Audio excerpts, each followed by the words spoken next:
Salam 7-ci sinif şagirdləri, sizlərlə biologiya müəllimi Məmmədova Çiçəkdir. Mən bugün sizlərə ikinci bölmənin ikinci mövzusunu, yəni çiçəkli bitkilərin orqanları və bu orqanlardan olan kök mövzusunu izah eləyəcəm. Əvvəlcə açar sözlərlə tanış oluruq. Əsas kök, əlavə kök, yan kök, kök sistemi, saçaqlı kök sistemi. Deməli, biz bugün köklərdən bitkinin orqanı olan kök dedik və bunun növləri olan əsas, əlavə, yan kök və bu köklərin təşkil elədiyi sistemlərdən milkök sistemi, saçaqlı kök sistemi ilə tanış olacağıq. Əvvəlcə gəlin dərsimizdə olan maraqlı bir məlumata baxaq. Səhrada bitən saksal bitkisinin kökü 10 metrdən çox dərinliyə çatır. Müəyyən bir sahədə çovzar bitkisinin bütün çoxsaylı köklərinin ümumi uzunluğunu toplasaq, bu bir neçə 100 kilometr məsafəyə bərabər olacaqdır. Yabanı əncirin kökləri torpağın 120 metr dərinliyinə qədər çata bilər. Bitkilər formasından, ölçüsündən, yaşadığı mühitdən asılı olaraq müxtəlif köklərə sahibdir. Bu bizə nəyi bildirir uşaqlar? Yəni, hər bir bitkinin özünün formasından, ölçüsündən, yaşadığı mühitdən, şəraitdən asılı olaraq kökləri müxtəlif ola bilər. Məsələn, saksauda 10 metrə qədər dərinliyə gedirsə, çovdarda bu dərinlik daha torpağın səthinə yaxındır. Amma çoxlu köklərdən təşkil olunmuşdur və ona görə bizə deyir ki, bütün çoxsaylı köklərinin ümumi uzunluğunu toplasaq, bu bizə bir neçə 100 kilometr məsafəyə bərabər olduğunu görünəcəkdir. Eyni zamanda yabanı əncirin kökləri torpağın 120 metr dərinliyinə qədər çata bilir. Bu köklər niyə belə dərinliyə gedir? Bunu araşdıracağıq və öyrənəcəyik. Gələk əvvəlcə bitkinin orqanlarına. Bitkinin orqanları deyəndə biz əgər istər məktəbimizin həyətində, istər həyətimizdə bitkilərə fikir versək, görəcəyik ki, onların üzərində nə var? Yarpaq var, çiçək var, meyvə görürük ağacların üzərində, meyvənin içərisində toxum görürük. Bitkinin yeraltı hissəsində kökünü görə bilirik. Əgər biz onu məsələn ot bitkiləri olsun, dartıb çıxartdıq yerdən, torpaqdan onun kökünü görə bilirik. Bunlar hamısı bitkilərin orqanlarıdır. Biz bugün çiçəkli bitkilərin orqanlarından danışırıq. Niyə çiçəkli bitki sözünü xüsusilə vurğuluyuruq? Çünki çiçəkli bitkilərin orqanları deyəndə kök, gövdə, yarpaq, çiçək, meyvə, toxum kimi adlandırırıq. Bəs çiçəkli olmayan bitkiləri deyəndə bu orqanlardan hansıları deyəcəyik? Ən azından meyvə və çiçəyi deməyəcəyik uşaqlar. Çünki meyvə, çiçək sırf çiçəkli bitkilərə aid olan orqanlardır. Digər bitkilər, məsələn, siz təbiətdə keçmisiniz, iynə yarpaqlı bitkilər. Onlarda toxum, kök, gövdə, yarpaq var, amma çiçək, meyvə yoxdur. Ona görə də çiçəkli bitkilərin orqanları deyəndə 6 növ orqanı sayacağıq və əksər çiçəkli bitkilərdə 6 növ orqana rast gələcəyik. Hamısını da deyə bilmərik, çünki istisna bitkilər var. Deməli, bitki orqanizmin orqanlarının funksiyalarına görə iki qrupa böləcəyik. Hansılardır bunlar? Vegetativ orqanlar, bir də generativ orqanlar. Vegetativ orqanlarla generativ orqanları indi bir-bir qruplaşdıracağıq. Deməli, vegetativ orqanlara hansılara aiddir? Kök, gövdə, yarpaq. Bunlar bitkinin vegetativ orqanlarıdır. Hansılar dedik? Kök, baxın, kök, onun gövdəsi və yarpaqları çiçəkli bitkinin necə orqanlarıdır? Vegetativ orqanlarıdır. Generativ orqanları isə toxum, çiçək, meyvə aiddir. Çiçək, meyvə və meyvənin içərisindəki toxumlar necə orqandır? Generativ orqandır. Vegetativ orqanın əsas funksiyası nədir? Bitkinin böyüməsində, inkişafında, qidalanmasında, ifrazatında iştirak etməkdir. Bəs generativ orqanların əsas funksiyası nədir? Bitkinin çoxalmasında iştirak etməkdir. Məsələn, toxumla çoxalmanı buna misal göstərə bilərik. Çoxalmada iştirak edən orqandır toxum. Gəldik kökün quruluşuna. Kök bildik ki, vegetativ orqanlardan biridir. Kökün əsas funksiyası nə olacaq uşaqlar? Kökün əsas funksiyalarına aiddir. Bitkini torpağa bərkitmək, bir də torpaqdan su və mineral maddələri sormaq. Bunu özünüz üçün dəftərinizə mütləq qeyd eləyin. Birinci, bitkini torpağa bərkidir, torpağa bərkidir. Bitkilər də nə edir? Torpaqdan su və mineral maddələri sorur. Necə sorurdu? Yadımıza salaq, əmici tellər və yaxud da kök tükcükləri vasitəsilə. Hansı toxuma idi o? Örtük toxumasının hüceyrələri idi. Aha, kök bitkinin vegetativ orqanlardan biridir. Kök uzununa uc hissəsi ilə böyüyür. Deməli, kök necə böyüdü? Uzununa istiqamətdə böyüdü. Hansı hissəsi ilə? Uc hissəsi ilə. Kökün ən ucu kök üsküyü ilə örtülmüşdür. Baxın, bu hissəyə kökün ən ucu kök üsküyü ilə örtülmüşdür. Görək kök üsküyünün hüceyrələrinin quruluşu necədir və işi nədir bunların? Kök üsküyünün hüceyrələri bir-birinə sıx yerləşmiş bir neçə qat əmələ gətirən canlı hüceyrələrdən təşkil olmuşdur. Görürsünüz uşaqlar, bir-birinə necə sıx yerləşiblər və bunlar bir neçə qatda düzülüblər. Görürsünüz, elə bil ki, ön cəbhədədirlər bunlar, torpaqla mübarizədədirlər. Çünki torpağın dərinliyinə getdikcə bərk süxurlarla rastlaşacaqlar. Ona görə də sıx yerləşiblər ki, o torpağı dələ bilsinlər və kök dərinliyə doğru gedə bilsin. Kök üsküyünün əsas funksiyası kökün uc hissəsini qorumaq və onun torpağa daxil olmasını asanlaşdırmaqdan ibarətdir. Ola bilər ki, siz monitorinqlərdə və yaxud da fən müsahibələrində gedəsiniz, kök üsküyünün əsas funksiyasını soruşar. Baxın uşaqlar, kökün funksiyası ilə kök üsküyünün funksiyası ayrıdır. Kök dedikdə ümumiyyətlə bitkinin kökü nəzərdə tutulur ki, bitkini torpağa bərkidir, torpaqdan su və mineral maddələri sorur. Amma kök üsküyünün vəzifəsi bu deyil. Kök üsküyünün vəzifəsi kökün uc hissəsini qorumaqdır, bir də onun torpağa daxil olmasına kömək etməkdir, asanlaşdırmaqdır. Elə bil ki, yer açır onun üçün. Kök üsküyü torpağın dərin qatlarına getdikcə, onda bərk süxurlara dəydikcə, axı canlı hüceyrələrdir. Deməli, bu qatın ilk qatlarda olan hüceyrələr məhv ola bilər, elədir. Onun məhv olan hüceyrələri bəs necə bərpa olunur? Onun məhv olan hüceyrələri vaxtaşırı törədici toxuma sayəsində bərpa olunur.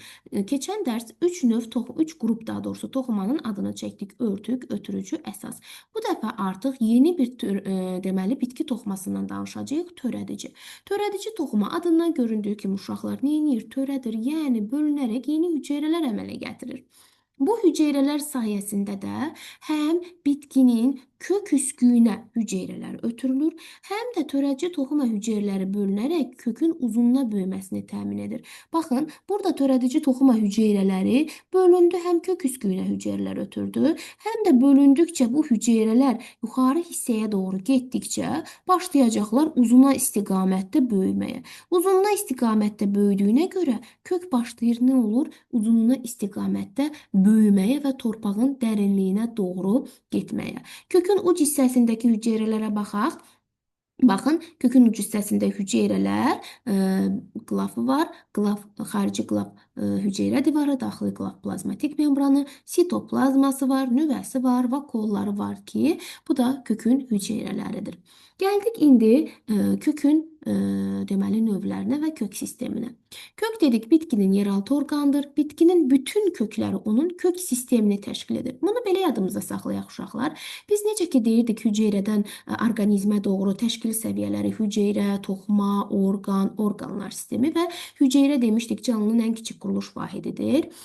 Toxumalar hüceyrələrdən qurulmuşdur, orqanlar toxumalardan əmələ gəlmişdir və bu eyni iş görən bir neçə orqanın birləşməsindən də orqanlar sistemi yaranırdı, elə deyildi. Bitkidə də deməli, hüceyrə var, toxuma var, bitki toxumaları, bitki orqanları var, məsələn, kök və bir neçə kök də birləşib kök sistemini əmələ gətirə bilir. Yəni, bütün kökləri onun sistemini əmələ gətirir. Gəlin görək hansı köklər var. Kökün 3 növü var. Əsas, əlavə, bir də yan köklər. Bunu özünüz üçün sistemli şəkildə də yaza bilərsiniz. Yaza bilərsiniz burada kökün növləri 3 yerə bölünür. Əsas, əlavə və yan köklər. İndi bir-bir bu köklərin nədən əmələ gəldiyinə baxaq. Əsas kök toxumdan əmələ gəlir. Deməli, mən toxum əkməsəm, bitkini gövdəsi yarpağı ilə çoxaltsam, mən oradan əsas kökü görə bilməyəcəm. Əsas kök toxumdan əmələ gəlir. Gövdə və yarpaqdan isə əlavə kök əmələ gəlir. Deməli, dedik gövdədən və yarpaqdan. Bunu necə başa düşək uşaqlar? Əminəm ki, hər birinizin evində bəzək bitkiləri var, hansı ki dibçək gülləri və bu dibçək güllərinin ola bilər ki, təmizlədiyimiz zaman, qulluq etdiyimiz zaman hər hansı bir yarpağına dəyək bu yarpaq qırılsın. Analarımız bunu neyir? Götürür o yarpağı, bir qabın içərisinə su qoyur və onun saplaq hissəsini suya qoyur. Baxın, hardasa yarpağın bu hissəsini qırıldı.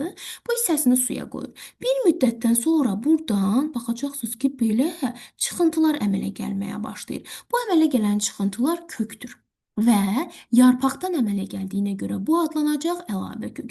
Və yaxud da hər hansı bir bitkinin, məsələn, qızılgül.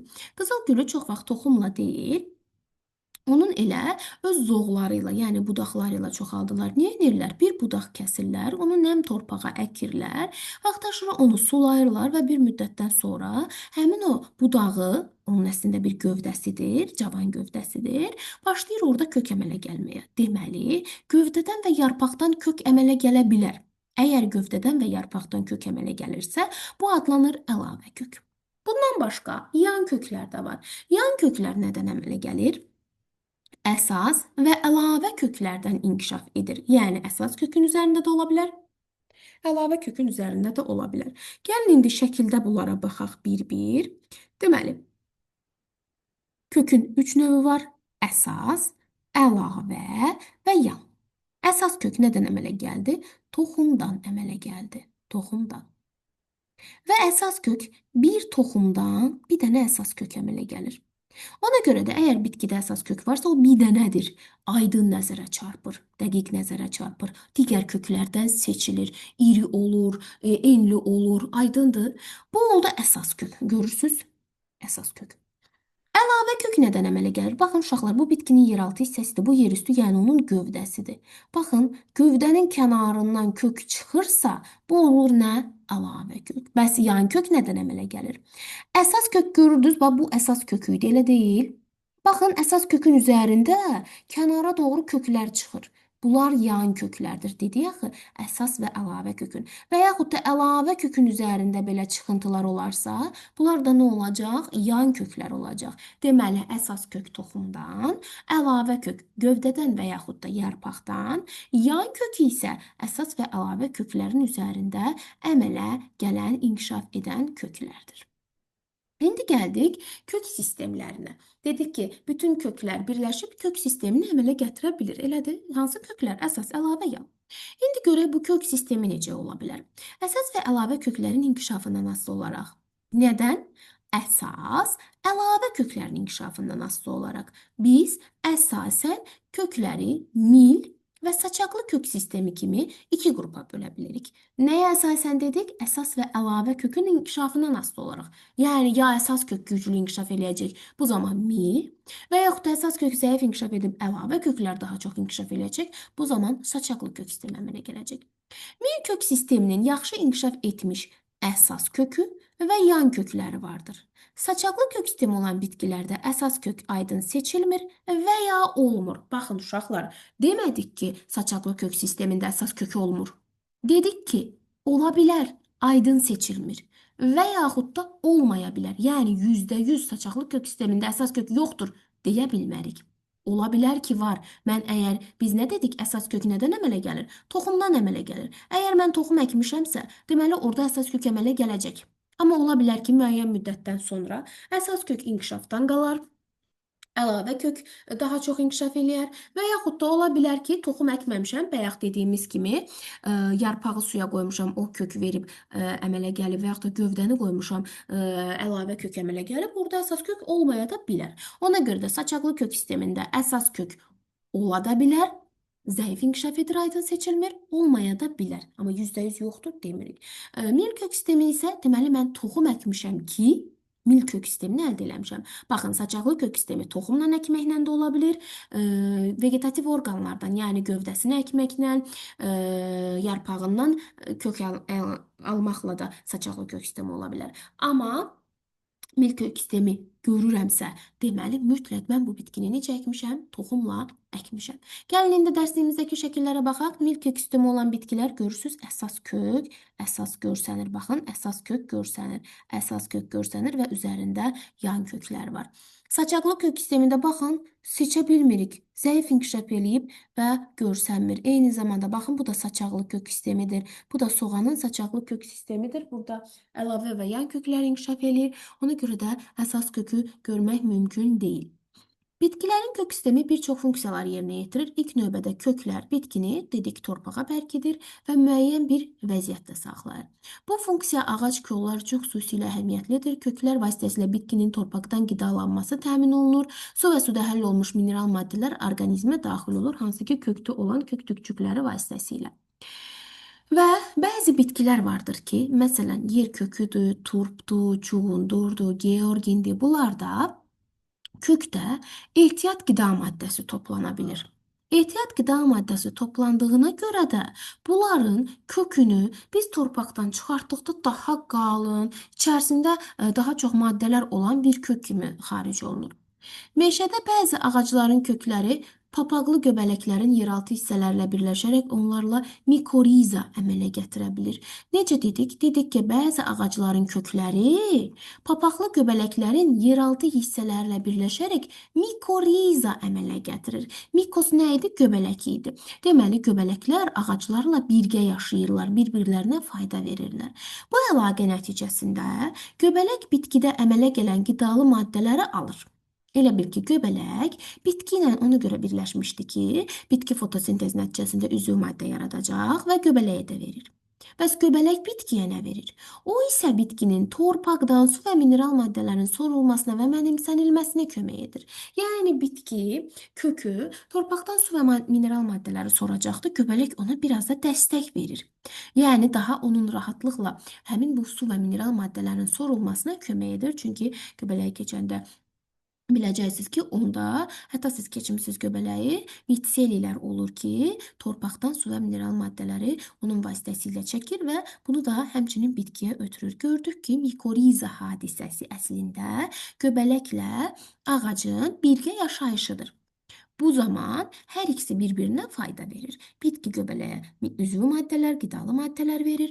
Göbələk isə bitkiyə su və mineral maddələrin sorulmasına, mənimsənilməsinə neynədi? Kömək etdi.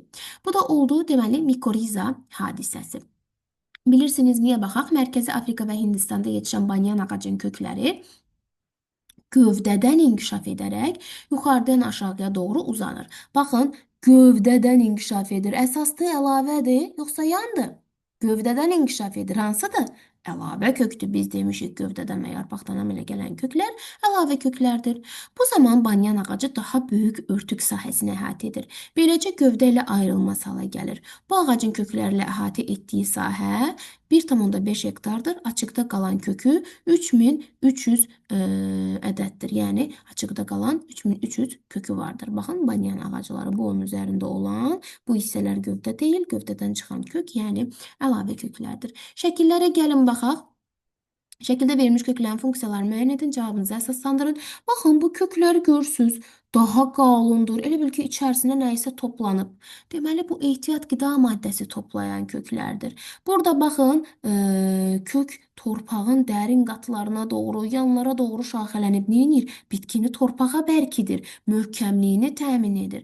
Burada neyinir? Burada bitki dayağa sarınır və orada kökləri əmələ gəlir, əlavə kökləri. Burada da əsas kök görmürüksə, deməli saçaqlı kök sistemi əmələ gəlmişdir. Gəlin bu bitkilərə baxaq. Mil və saçaqlı kök sisteminin fərqləndirici xüsusiyyətləri hansıdır? Demişdik, mil kök sistemində əsas kök yaxşı inkişaf edib görünür, saçaqlı kök sistemində isə görünmür. Və demişdik ki, bəzi bitkilərdə ehtiyat qida maddəsi köklərdə toplana bilər. Məsələn, uşaqlar turpdur, yer köküdür. Bunlarda ehtiyat qida maddəsi əsas kökdə toplanır. Əsas kök, yəni kök növü olaraq əsas kökdə toplanır. Ona görə də baxın, turpu bir dənə bu yarpaqları olan hissəsini tutub dartdıqda bir dənə onun turp çıxır. Səbəb odur ki, əsas kök bir dənə olur axı.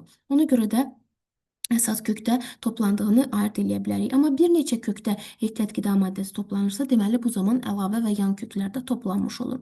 Burada da mil kök sistemidir, görürük kökü, amma burada əsas kökü görə bilmirik. Deməli hansı kök sistemidir? Saçaqlı kök sistemidir. Əsas kökü görürəm, deməli mil kök sistemidir. Əsas kökü görürəm, deməli mil kök sistemidir. Əsas kökü görmürəm, deməli saçaqlı kök sistemidir. Suya qonmuş ətirşah budağından hansı köklər inkişaf edir? Baxın, budaq nədir? Cavan gövdədir də. Budaqdan hansı köklər əmələ gələr?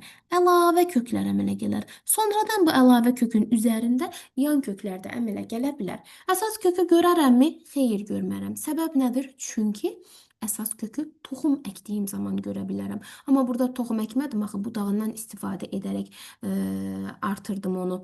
Yəni kök əmələ gəldi. Ona görə də əlavə kökün üzərində də yan kök. Əgər desəydi ki, ətirşah budağından bilavasitə hansı kök əmələ gələr? Bilavasitə əlavə kök əmələ gələcək. Əlavə kök əmələ gəlməlidir ki, sonradan yan kökdə əmələ gəlsin. Bu oldu, deməli, ikinci bölməmizin ikinci mövzusu olan kök mövzusu. Diqqətlə qulaq asın, qeydlərinizi aparın, çünki bu mövzudan da summativdə sizə çoxlu suallar düşə bilər. Sağ olun, gələn dərs görüşərik.